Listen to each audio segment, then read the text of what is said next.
Good evening, good morning, good afternoon, wherever you are and whatever frame of mind you may be in. My name is Samuel Davis III, and I am the host of Uplift, our community podcast, powered by Bridge Visions. Today, we're talking about something that almost everyone struggles with at one point or another: promoting ourselves, whether it's a business, writing a book, launching a nonprofit, applying for a new job, creating content, or simply sharing our ideas. Many of us hesitate. We worry about being judged. We don't want to seem arrogant. We wonder if anyone will even care what we have to say. But here's the question: what if your reluctance to be seen is preventing someone else from receiving exactly what you have to offer? Maybe self-promotion isn't really about promoting yourself. Maybe it's about promoting your purpose. Today, we're exploring the fears that keep us hidden, the beliefs that keep us quiet, and the courage it takes to step into the light. Not for our own ego, but because someone may be waiting for the gift that only we can bring. Welcome to Uplift Our Community. Let's get into it. I'm going to bring in my crew.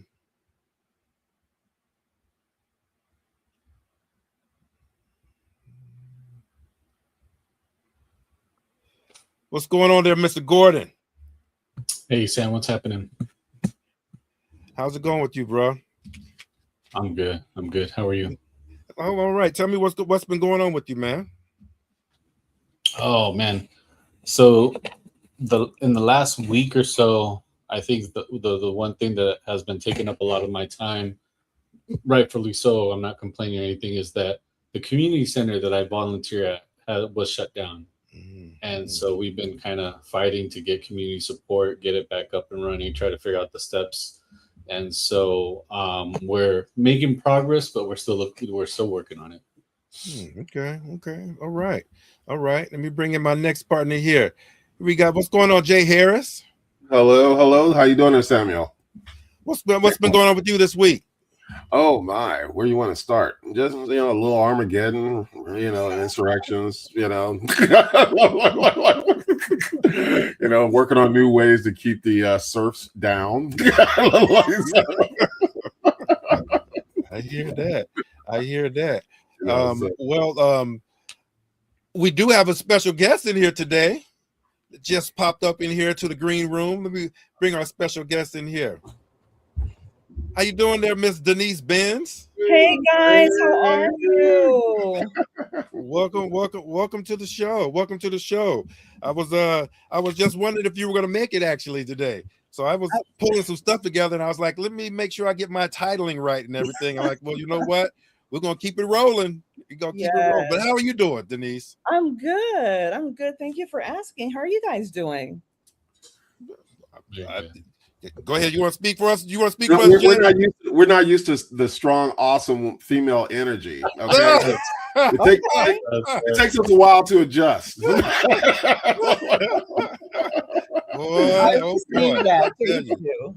I tell you. Well, thank you for that, Jay. Appreciate that. So today's subject that we're talking about is, why is it so hard to promote yourself? Oof. The fear, the purpose, and the courage to be seen. Why? So I want to kind of start up with us. Let me move some things around here real quick. I'm trying to get me some notes. Let me get my banners right. I want to start up with the first question that I'll ask is, and I'm gonna show it up in here. And Denise, since you're starting up here with us, why don't you go ahead and tell us, why do so many people feel uncomfortable talking about their own accomplishments? Oh my gosh, that's a layered question, actually. I think that, I don't know if it's culturally, we have often been told, don't think too much of yourself, right? And so you learn that as a young person, and there's this conversation that you think that you're better than other people when you take pride in the things that you've accomplished. So we've minimized ourselves for so long. And I think that that's where it starts. Wow. That Yeah. was strong. And you know what I love what you said was you started out with culturally, because a lot of people don't even realize how much culture plays into a lot. Well, let's put it like this. A lot of us that are not in the dominant society There you don't go. realize how much that's in our culturally, why we suppress a lot of thoughts, and we do a lot of, and say and do a lot of things. Gordon, go ahead. Can you answer that question? Yeah, so as I was thinking about the question, I was thinking back to my upbringing personally, and part of my upbringing was that humility is very important. You're supposed to be humble.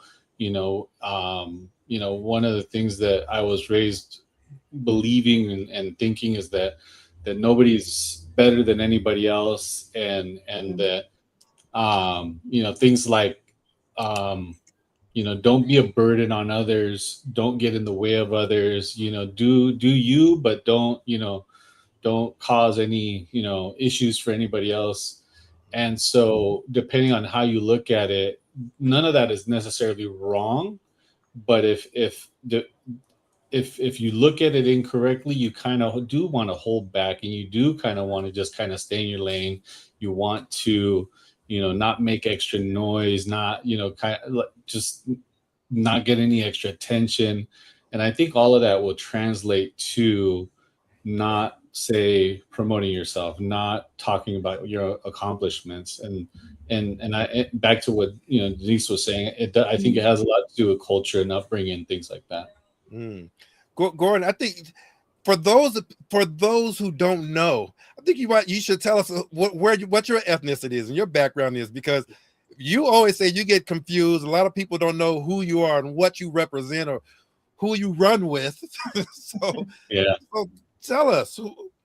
So my mom is Swedish Welsh. She was a redhead, freckle face. She was basically as white as you can be, from the northern part of like Europe. She's not European or anything, but that's the ancestry, right? And my dad's Mexican. My dad's from Mexico, and very, very humble, two very different worlds. My mom was probably middle class, upstate New York, and my dad was, didn't own a pair of shoes till he was like 17, 18, 19 years old. And so two very different cultures that came together to create who you see before you. And when you're born, God doesn't ask you what skin tone you want. God doesn't ask you what nationality you're going to be. And so I got my skin tone from my mom, but my mom's an only child, so I was raised around brown people all my life. I have lots of aunts and uncles and cousins and all of that are on the Mexican side of my family. And so I to some extent I kind of had like an identity crisis growing up, wanting to fit into my brown surroundings, if you want to call it that, and always being told that I'm not Mexican enough, or I'm not this, or I'm not that, and it was kind of like this thing where you start to wonder if you're enough. And if you're enough, related to the question that we're talking about, if you're not enough, you're probably not going to talk about your accomplishments and things like that. You're just going to kind of stay under the radar. And even to this day, I don't think I have I'm not as reserved and as say introverted as I was growing up, but I still kind of have that I got to stay under the radar, stay in my lane mentality, because I don't necessarily want extra attention. And I think that's directly related to this wanting to share your accomplishments or talk about any kind of self-promoting. So Mm. You know what? I had this epiphany. I think we're seeking acceptance, So I did not steal that from Ms. Benz 3 seconds ago. I see it in the chat. I see it. It was just my brilliance coming through.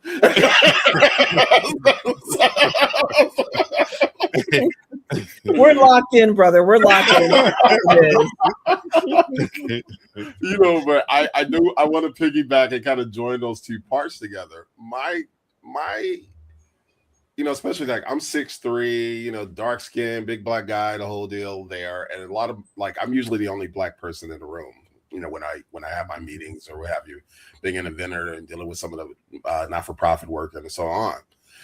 So it's really interesting where I believe that the imposter syndrome pops up, and it's something that I think for is quote unquote dealing with the dominant society is just, it's embraced on a level where it's not even a conscious thought anymore. It's just like you said, you're it, just keep moving. Okay.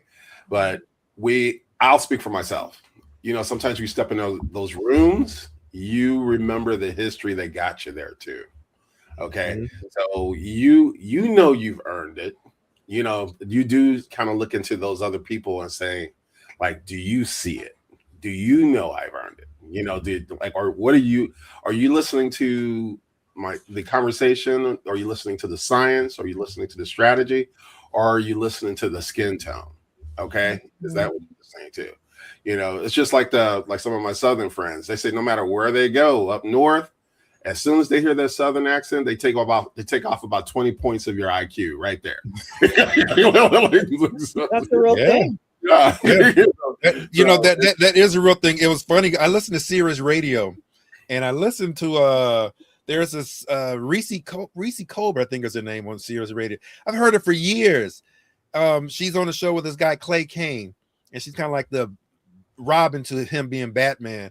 And I hear her talk, and it's just kind of like, just that her the way she speaks is one thing. And I finally, for the first time in years, saw her on YouTube just the other day, and that was a totally different person. I thought the way she talked, the way her speak, the parsing of her English, it was I thought that she just one of those sassy yeah, and she looked totally different.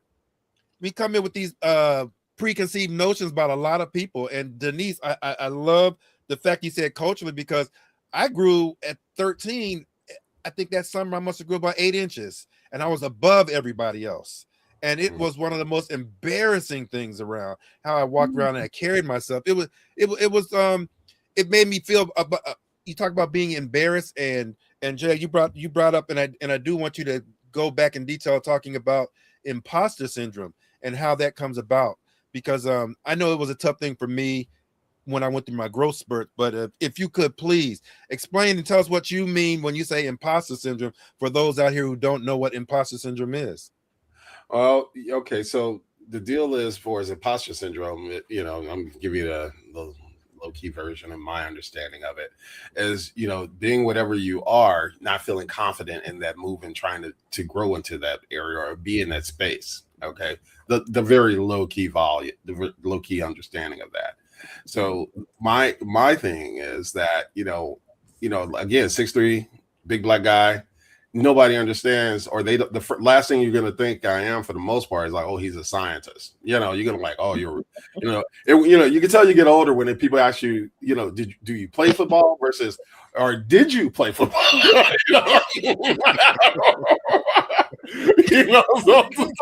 The first time I heard that, I'm like,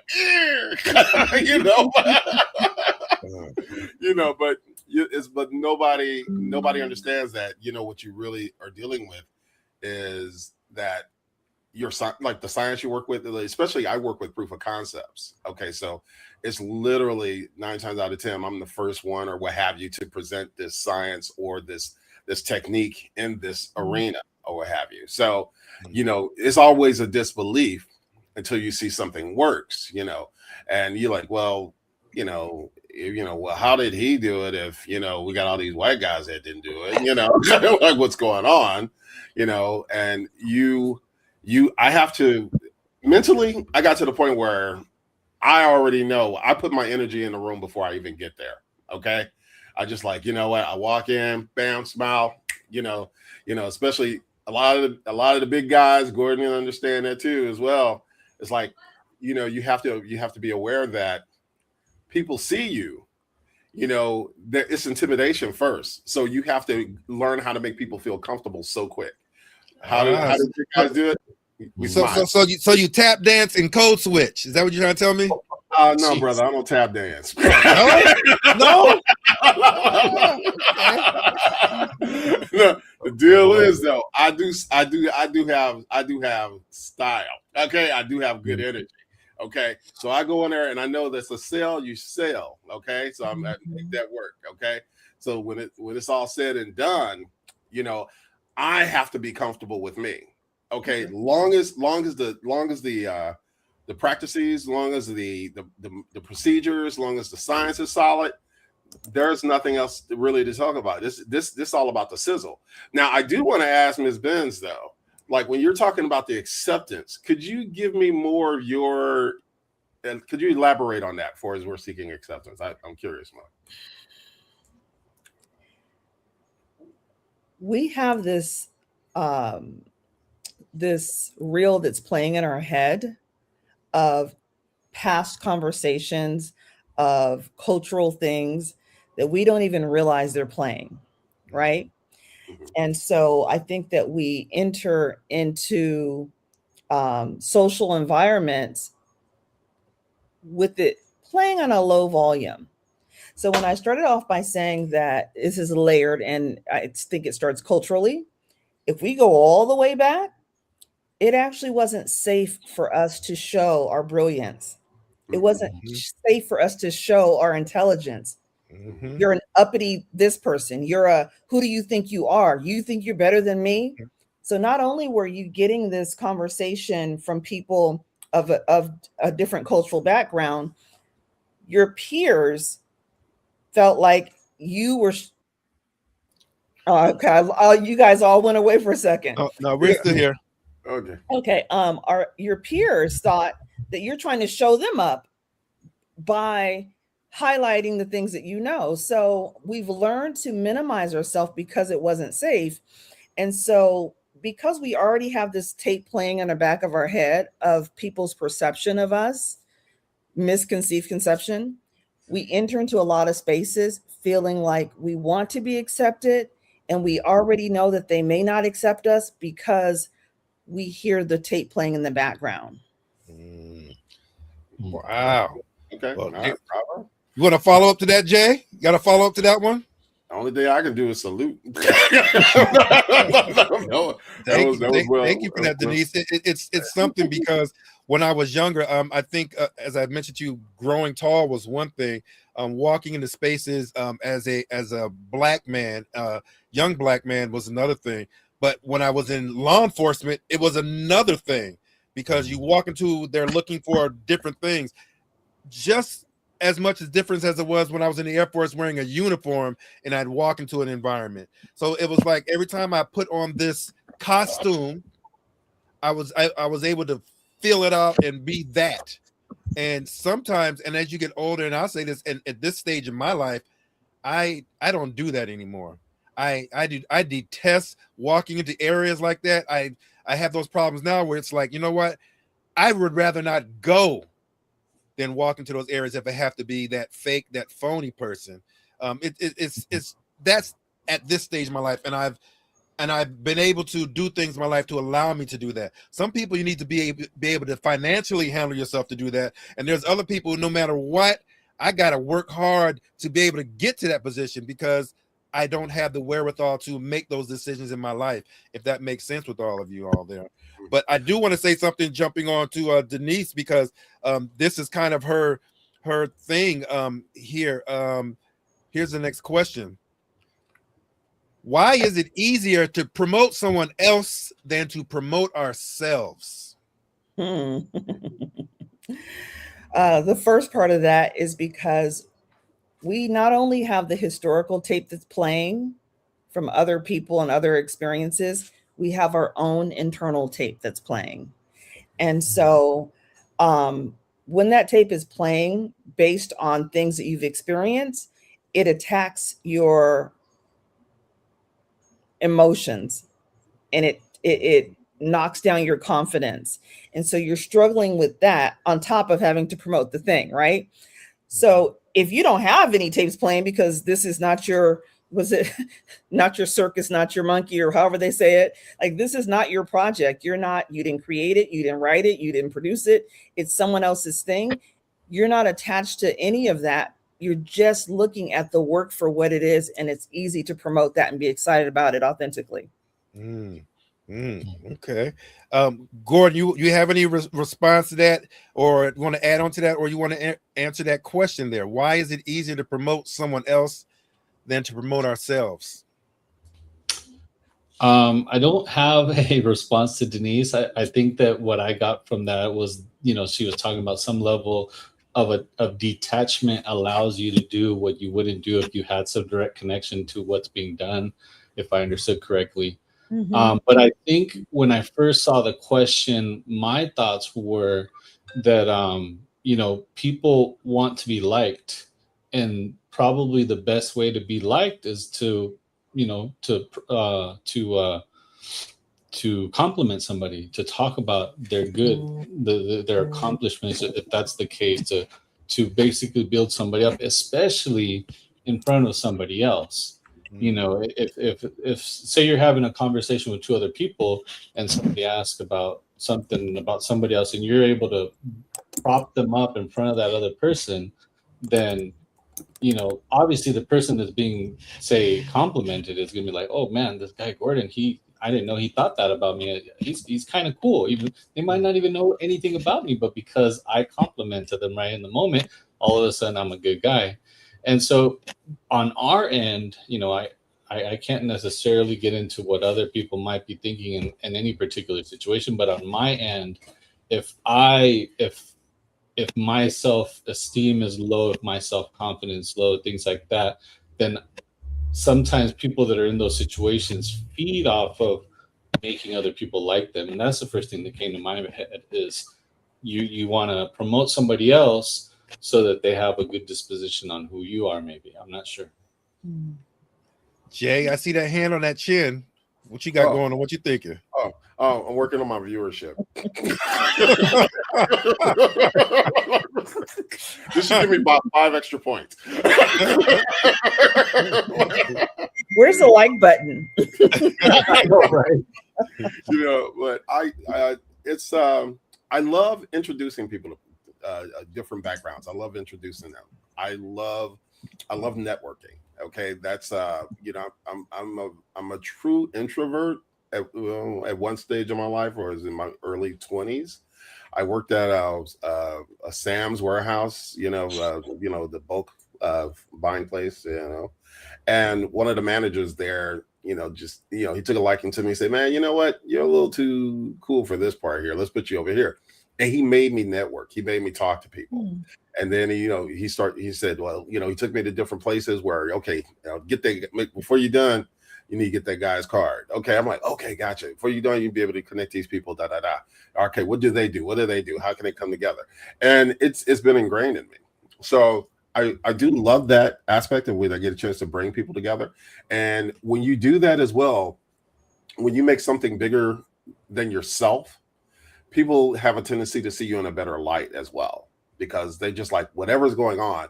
He knows that it's not all about him. It's about making sure you can put good people together. And that's something I truly enjoy, Okay. Well, I think that you talk about, you got another 5 points right there. Another 5 points. With that being said, and bringing another person, I want to bring in someone else to ask that same question. We have one of our old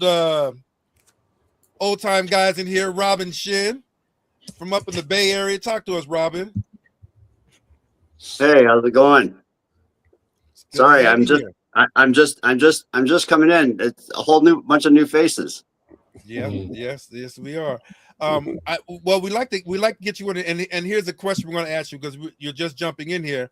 Has social media made self-promotion easier or more intimidating? Now, that's a question that I hope that you could answer. Social media. Well, I mean, it depends on what you mean by easier and what you mean by more intimidating, because obviously mechanically and logistically or whatever, like it's obviously a lot easier. You can reach a lot more people. You have the actual reach that people used to spend quite a bit of money, thousands, if not sometimes millions of dollars, so people can know of your existence. I mean, I remember when the internet first came out back in the 90s, I built a website and it took me, a week or more to hammer it out in HTML and code. There wasn't this, drag and drop, build your website, poof, there it is. Same thing with Instagram. And so mechanically it's easier. There's a pitfall, of course, because you can easily screw yourself and make yourself look like a moron to more people very quickly. So in that sense, I think it can be intimidating. So the answer to that is yes to both. Mechanically, yes, it is easier. And on the other side of it, it is more intimidating because, if you put up a billboard next to the highway and it looks ridiculous, you can take that down and then put up another one if it was wrong, right?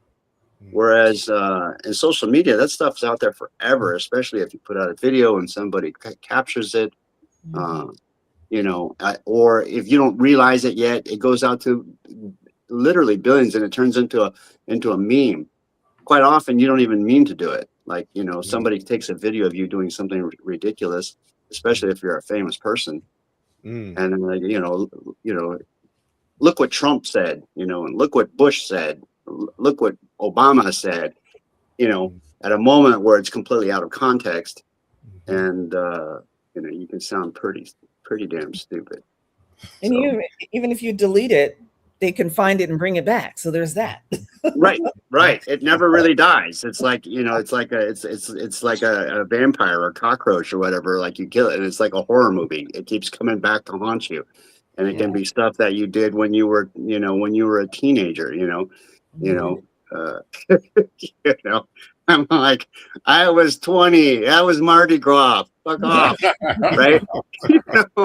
And now here you are, 60 years old, and that Jesus Christ, I did much worse shit. Good thing it wasn't on camera, right? At least you think it's not on camera. Yeah. Right. Especially these days. Well, thank you for that. Thank you for answering that, Robin. I'm going to kind of move the goalpost right here because I'm going to kind of touch on what Denise brought up here earlier. How do race, gender, culture, or upbringing influence the way we feel about promoting ourselves? Go ahead, Jay. Oh, no. That was directed to Ms. Benz, correct? No, that was to any of you. Anybody. Well, you guys said something earlier that I wanted to chime in on, and this it circles back to that point. I remember having a conversation with a guy was one of the products we were developing, and he, when I told him about the product and yada yada, and then he found out. I guess he started paying more attention. He said, "Oh, you invented that?" But this is how he did it. We're in the middle of a meeting, his finger that close to my nose, talking about you invented that, and I'm like, yeah. I'm a smart aleck naturally, so I'm just like, that kind of deal. But the weird part is that, especially from that experience, when I have people, they'll say something like, "Oh, they put in the race card there or whatever," and I have to break it to them. The race card is always in the deck. It's the trying to understand if it's being played or not. Okay, So that's the reality of what you're dealing with as person of color in this country, because just as the person as it's being played against you, they can have unconscious non-conscious bias where they're using it. Okay. So Again, just real quick. So you say the race card is always being played? I'm saying it's always in the deck. It doesn't mean it's being played at that time. Okay. Just because you have the card doesn't mean you're using it. Okay. So, but it's always in that deck, especially in these times we're looking at now. You have a third of female Black professionals that's out of work in a stroke of a pen. Okay. You're going to tell me that's for government efficiency? No, that's not for government efficiency. Also, it may not be in your hand.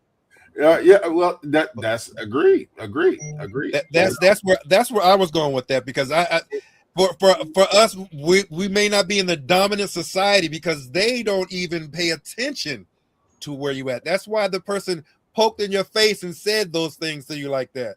That's why I said there's a certain part where if you don't have the wherewithal to control those type of situations, you'll beat yourself up mentally. You say I shouldn't be here. He pointed in my face, and you beat yourself down, and all these different psychological things that you have to deal with that those who are not in the dominant society have to deal with. Let's just put it like that. So the thing too to always kind of remember is that what he said was very insightful. It's always in the deck, but the question is it in your hand? Did you draw the card? And then the other thing is that the mistake that I think a lot of people, especially those who are concerned with it, is that they think that's the only card in the deck, and that's not. And so, you may have a card to play. Is it played against you, or do you have it in your hand to play it against somebody else? And does it work? And then at the bottom line is that the thing to try to remember to overcome this is, first of all, it's always in the deck. Yes. Is it in your hand? I don't know. And is it the only card in the deck? There are many other cards in the deck. And the final question to always keep in your head is this a zero-sum game? Because this doesn't have to be win-lose. It could be win-win. Well, define when you say zero-sum game. Not everybody here is as intellectually intelligent as you are, Robin. So you got to break it down to us a little bit. Now, there are those of us who don't understand when you say that. Okay, a zero-sum game is, and the reason they call it that is because if you add up, you add up all, like I win one or you win one or whatever. If you add up all the points, it should add up to 0. That means that for me to win, you have to lose. That's what they mean by zero-sum game. Okay. I cannot win unless you lose. Okay. Right. Okay. And you can't win unless I lose. That's what they mean by zero-sum. In other words, I've got -1, you've got +1. Add them up, it adds up to 0. Okay. So win-win is the opposite of a zero-sum game. So when negotiators are talking about, they say, hey, come on, man, this is not a zero-sum game. What they're saying is, it doesn't have to be win-lose. It can be win-win, right? And the zero-sum game is the worst kind of game to play, right? Okay. So that's and that's and part of the aspect. I grew up in Walnut Park. Okay, that's a quote unquote tough part of the city of St. Louis. All right, I put it this way: today they call it Murderville. Okay, Ms. Benz went into a slight shock right there. Yeah. Oh yeah, well, East St. Louis. I lived in Belleville on the east side of East St. Louis. Yeah. Okay. I didn't grow up there. I lived there for a while. So. Okay. All right. Robin gets it. Robin gets it. So the deal is, growing up. Remember they made a movie of it? Pardon? Remember they made a movie? You're old enough to remember. They made a movie. I can't remember who was in it. They made a movie back in the 90s. It was a couple firefighters had to go into East St. Louis, and that was what the movie was all about. That was. Wait a minute. Was that the? We'll talk about that later. I can't remember. Yeah, they found some gold there or something. I know. I'm sorry. I'm distracting everybody. Let's get back on topic. I already have ADD. It doesn't take much. All right. So, but see, now I forgot. But part of the issue is that growing up, quote unquote, in the hood, what have you. I whenever I seen a white person it was either because something was wrong, something was really wrong, or something was threatening to take something away from us. Okay. You know, so it's like, you know, you talk about social workers. Why are you here? You talking about the guy collecting the rent. It was a white landlord. Why are you here? You know, that was part of the race card. That's a part of my indoctrination and how I grew up in the United States of America, in my experience. Okay. So like, and you know, and not to overplay, no pun intended on these card references. The fact of the matter is, like, whatever's going on, especially in the United States of America, we have to understand that we have biases, and we have to make sure that we have to check those, you know, and who we deal with. You know, I deal with people in the LGBTQI plus community. You know, if a person comes to me, you know, they say, call them, they, what have you. If I want a respectful exchange, that's what I'm gonna do. Okay. If I don't want to deal with them, you know, you'll be something ignorant or whatever like that. But on the grounds that I meet people, the respect is automatically given. How you respond after that is a reflection of you. Okay. And I'll tell people, especially different communities, you know, it could be Hispanic community, and because it's like, even when we do stuff in the Hispanic community, I call me primo, like hola primo, and they're like, like dig it, what have you. And they know I don't know jack after that, but the love is real. The love is real. We talk about certain things. Especially, I hate to mention it again, in these times, I was able to siphon off a lot of food help to people that were afraid to go out in public, afraid to go into certain areas because they're being threatened. Okay, so but the respect should be the bottom line currency. That's where we're gonna start. Okay, so even in those rooms that I quote unquote where I'm supposed to be in, what have you, where I might not feel like I'm supposed to be in, that's my insecurity. Okay. That's something I feel like, okay, all right, maybe on the next meeting, or I'll, so you know what, let's table that. I'll get back to you and we'll check out some data. Okay. And I'll work on that, because the fact of the matter is, especially when we do small meetings, I tell my team, I'd rather you find the faults than the other guys. Okay. So it's like, let's make it perfect here so we can go out there with strength and get this message across. So that's I'm working on my shameless self-promotion. My name is Jay. Well, speaking of promotion, I do want to thank you for that, Jay, and that was very thorough. So I appreciate that. Lots of times we're here because listen. I asked for definitions for a reason, because there are people that are listening that don't understand, and so the fact that you are actually articulating what you are thinking about, that's pure gold to me, and for those who are trying to listen and try to understand some things. So again, in keeping up with what you just said about self-promotion, we do have a guest here, and this guest happens to be an author, a speaker, and a brand strategist who just also happens to have a new book out on the market right now. We didn't go out there and say anything about it, didn't deal a proper introduction to you, but I'm saying it now. Denise, welcome, and we'd love for you to tell us about your book and what inspired you to write this book. Absolutely. What's interesting, I put in the comments that I had just experienced what we were talking about this week. I'm looking for a location for my book signing, and I talked to the woman over the phone. We worked out all the pricing. She's adding all these extra things. It's like amazing. She types up the quote, and the deposit was maybe 10%, right? I went and met with her in person last weekend in Oceanside. And now, not only is the deposit I think 50%, she emailed me today and said that she thinks that her team would feel more comfortable and be able to move forward in securing this venue if I paid cash or check. Yeah, cash or check. Whoa. And there was never a conversation about that other than, oh yeah, just we can even split the deposit up if you want. She's like, oh my God, look at me. I'm giving you all these discounts and you didn't even make an issue about the price. And now yesterday I got the email and I sat there and I read it 3 times, that line. Like she said, yeah, I think I'll be able to get my team to get on board if you're able to go ahead and pay cash or check. And have you been to the location? I have. Okay, so it exists, right? It's not a scam, because it sounds like a scam. I almost want to tell you the name of the location just for your jaw to drop, but I don't know. Wow.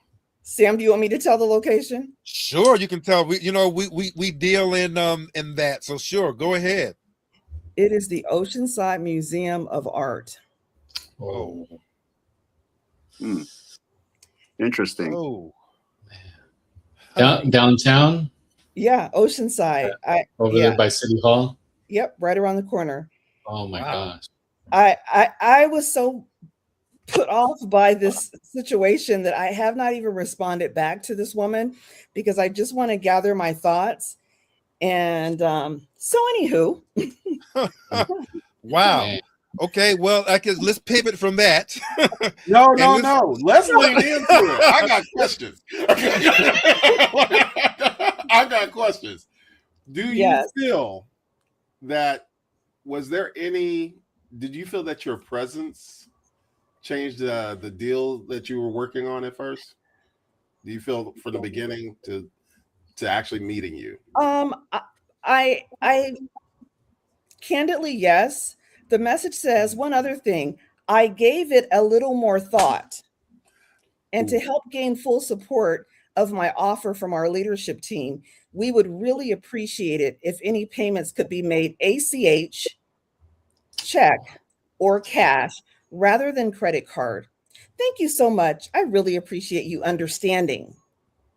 Nah, Heifer, I don't understand. That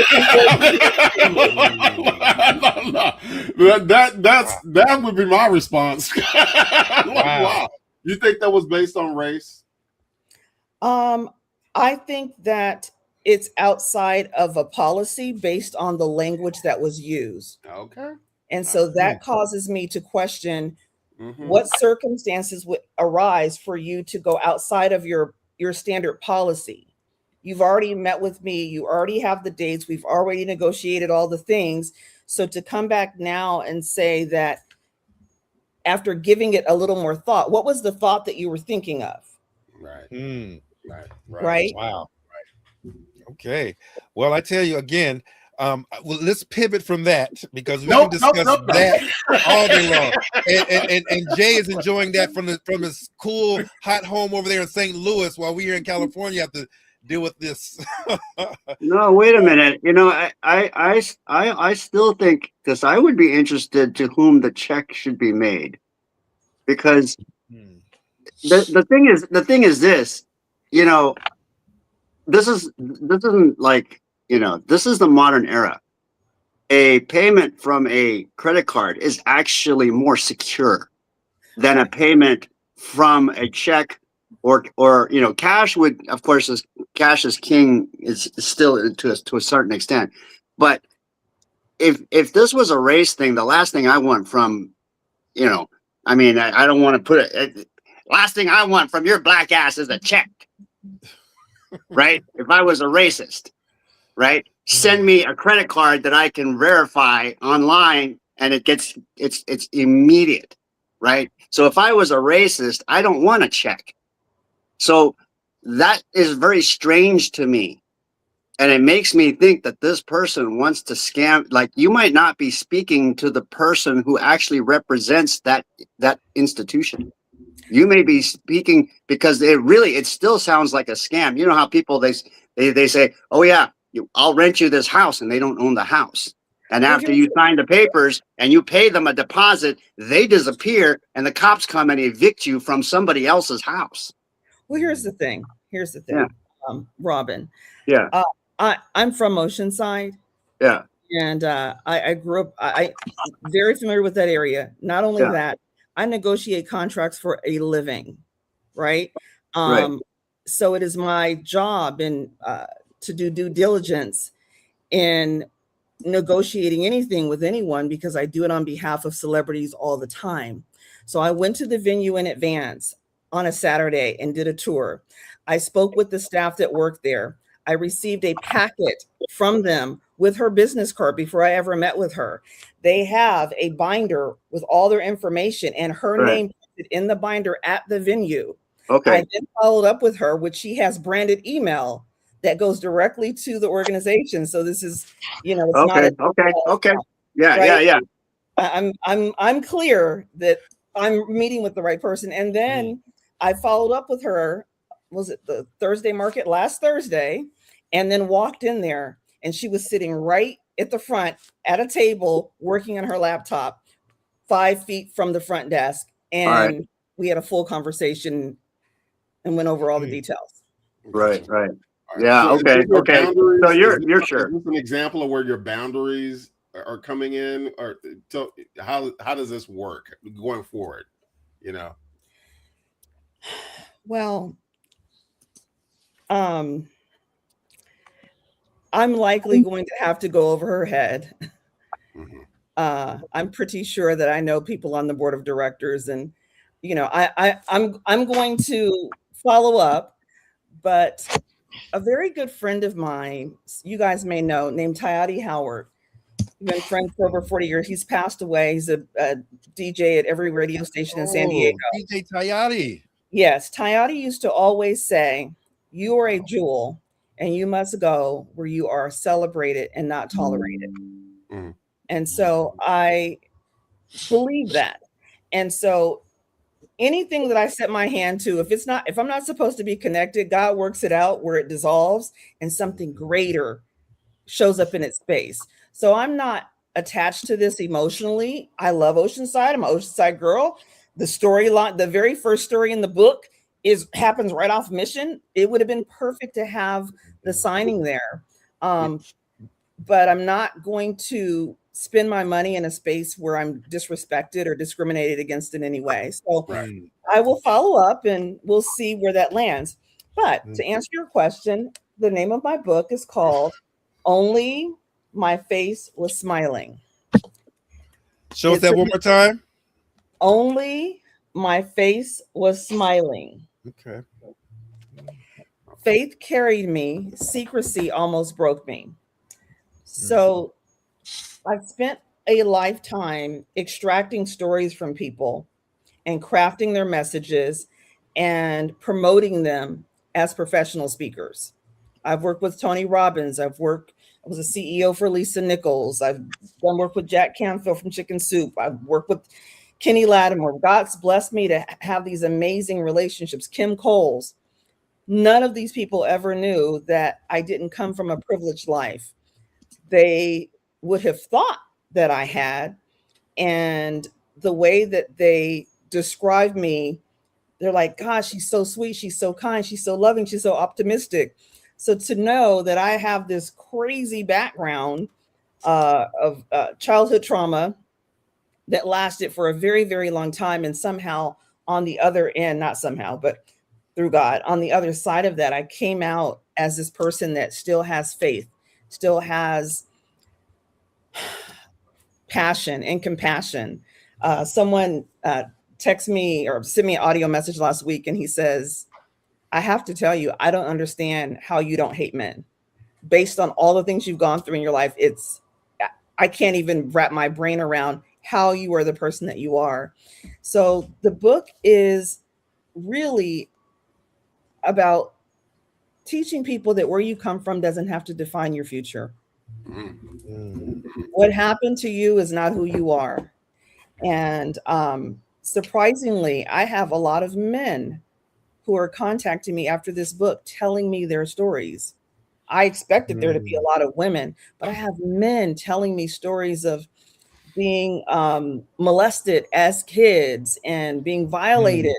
And, in the back of my book, I have the ACEs test, right? So ACEs stands for Adverse Childhood Experiences. And, they say it's a list of 10 things, right? check off the marks. If you have like 3 or 4 of those, like the odds of you getting into prostitution, having kids early, going to like, is extreme. Maybe 60% if you got 3 or 4 of these. I have 10 of the 10 aces. Wow. So I really don't make sense. It doesn't, when you see who I am and how I've lived my life, it does not make sense. And the level of faith that I've had through my entire life, it's something that I never really questioned, I never analyzed, but now as an adult, reading my own book, I just have to shake my head. I'm shocked at the person I became, but it was very intentional. I was intentional about focusing on how to heal and get through the other side versus leaning in and allowing my past to be excuse for not raising myself higher. There's things that happen in our life, and some people, that's going to be the story for the rest of their life. They just ride it out. It defines them, and it doesn't have to. Thank you, Denise. Okay, sign me up. Do I get an autograph copy? I mean, I'll sign up. Okay, we got you. All right. Yeah, absolutely. Okay. Not only will I send you an autograph copy, I did a promotion. The book came out on my birthday, June 6th. And I said, anyone that bought an advance copy, what they didn't know is I turned around and I gifted them the audiobook for free. Ooh, okay. Sign me up. And so, all right. For this panel of gentlemen, I will extend the same thing to you. And if you listen to I have audio clips on my social media of what people have said. If you listen to any of them, they're like, do not do yourself a disservice. You have to have the physical book and the audio book. So it will be my pleasure to do that. So order the book and I will send you the audio for free. Oh, you got it. You got it. Count that. I'm in there. Okay. So we got it going. All right. So Denise, I just want to say, the confidence that you speak on, and I think it was I think the biggest thing is when you mention God. A lot of times people don't bring God into it, the spirit. Then a lot of people don't just like discussing spiritually how you feel and what you carry about. Lots of times, and I'll just say this, being raised as a Christian, spirituality was in my household a lot. And you carried certain things with you a lot. And it seems to me that you have definitely carried a lot. And just hearing that, I'm really interested now in hearing about your book. The confidence again that you talk about when you walk into a place, similar to what I was saying earlier. I walk into a place, there's certain things I just don't tolerate anymore. You can be as nasty and as foul as you want to be, and I'm still going to be who I'm going to be, and I'm going to keep my head up, and I'm going to look at you like, okay, that's how you are, and I'm going to walk right on out and continue being who I am. And that sounds like you carry that same spirit when I hear you talking, and in particular over that situation here in our home city of Oceanside. It's it can be pretty daunting to not to act out of character or act in a character the way that they might assume that you're going to act out in being, if that makes sense of what I'm saying. And it's a lot of restraint that that you obviously showed. I don't even know what's more to say than that. Other than that, it really, thank you for what you said. Thank you for talking about that. I wish we had to have more time to discuss that. Does anybody have any more questions before we go ahead and close this out? Because I think we could actually go another couple of minutes if anybody, if Denise, if you don't mind. I you know what? First of all, I'll just say, Ms. Benz, you are absolutely amazing, and I'm hearing different people talk about aspects of the race interpretation in the United States and all that great stuff.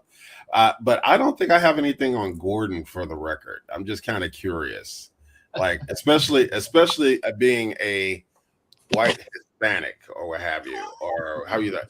Well, what I mean that. His words. Like, so, he's a closet Hispanic. The other way around. We need an HR department. So Sam, do you have the bleep machine? Because I'm about to start. No, to be completely honest, my feeling about race is that almost like to be American is to be racist, because it is such a big part of American culture that even if you're not aware of it, there are, as was mentioned earlier, unconscious biases, there's prejudices, and I know some people will say, but that's not racist. And unfortunately, my opinion and belief is that it is. And when I say racist, I don't necessarily I'm not going to just hate people. If I meet somebody and I'm like, oh, that person's racist, I don't hate people. Like, I'd much rather be open and honest about it and say, you know what, I am a little of this, a little of that, and I'm working on it or whatever. Or if I knew something, because I know people that, in the back of my mind, I would say they're either there or they're borderline racist or whatever. But I can still be their friends as long as they're decent people. Unfortunately, we're all raised in different ways, in different circumstances, different, parts of the country for that matter. And so I know the word racism sounds really strong and it can be a very controversial, but it can be a very hurtful word too.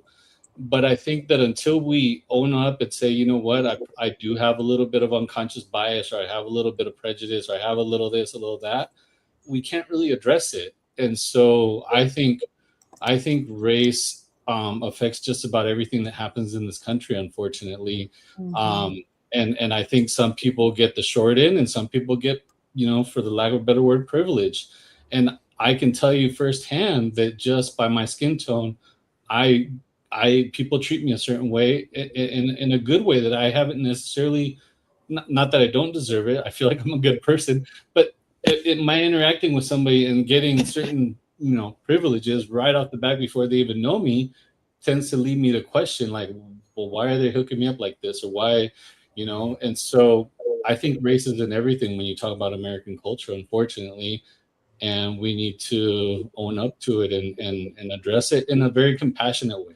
Like Denise said earlier, she's very passionate, but she also said she's compassionate. And I think until we can be compassionate of others' flaws, I'm not a big fan of cancel culture. I think that when something comes to light, we'll see how the person that's being accused of something reacts. And if they react in a positive way, in a genuinely positive way, let's work on it. Let's try to fix it. Let's try to get it better. And if we keep hiding it, it's never going to get addressed. If we keep avoiding it, it's never going to get addressed. I don't know. Those are my thoughts. I'm not used to, I am not used to experiencing blatant racism personally. I was raised that we're all people, you treat everyone with respect. So it's never my default to think that what I'm experiencing is a racist experience. Like it's the last thing on my mind.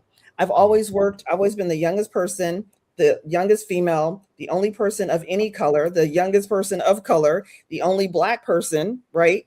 And the youngest person in leadership. And so I'm used to walking in spaces and no one looks like me. And so so when you ask me, like, did I view this as some sort of discrimination?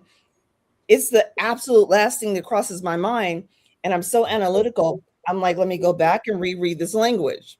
You have to go think about it. You gave it further thought. Like, so that's the part that, caused me to go, okay, so what is your policy? Is your policy not the policy? It's a contract. So it's unfortunate that this is where we are. I'm grateful that my experience growing up in Oceanside, which is multicultural, right? Military town. You'll see in the book, my first boyfriend was Japanese. And, I grew up with a lot of different cultures and just, treating everybody with love. But I recognize that we are in a place now that people are showing their biases out front on their social media, on their lawns, on their body, on their, it's different.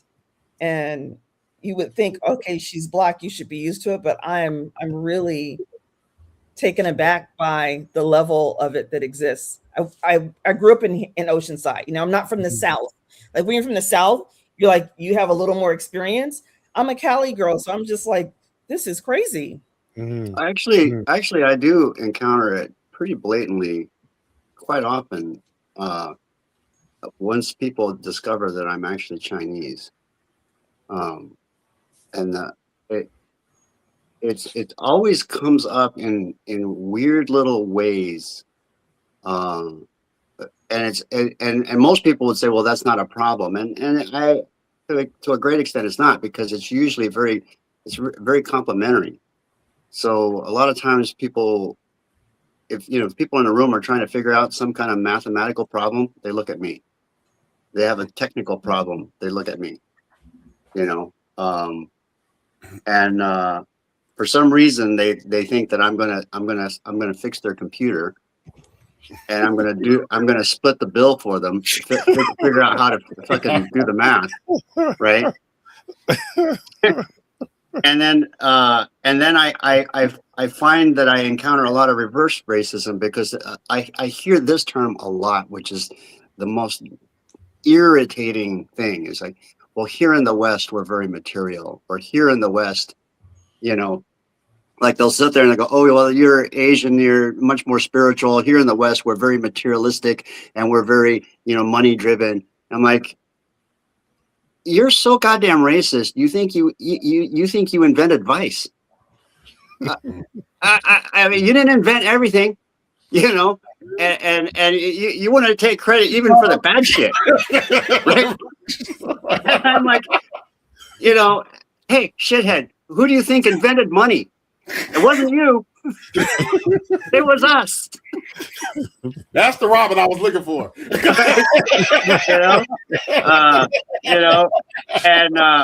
And then even amongst the Asians, I see it. Like I saw a clip the other day. It was a Chinese comedian, and he's on there, and he's an anti-Trump Chinese comedian, and he gets on there and he says, Asians are overlooked because the North Koreans said that they've got weapons of mass destruction and they're actually going to use them against us. And we say, fuck it, no big deal. But Iranians say they've got weapons, and boom, we're in there and immediately beating the crap out of them, right? Mm-hmm. And I'm like, fun fact, Iranians are Asians. Mm-hmm. I mean, this guy himself, as a Chinese person, he doesn't think that if you're not Chinese or Korean, that you're not really Asian. Right? Wow. And I'm like, where do you think Iran is? It's in Asia, right?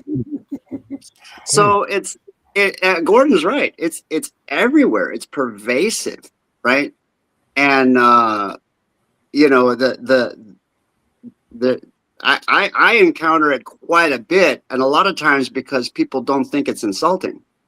It's still racism. Yeah. And I'm not insulted. Like, oh yeah, okay, yeah, you think I'm clever, right? That's fine. Right? And yeah, it is. Yeah, it double the fucking tax. You'll get the 15.5% tip. Right. I can do the math, and Control Alt Delete will fix your fucking computer, and but it's racism nonetheless. There you go. They think that I have an attribute just because of my race and not because of well, I mean, that's the only reason they think I have that particular attribute, or they assume that I'm going to have that.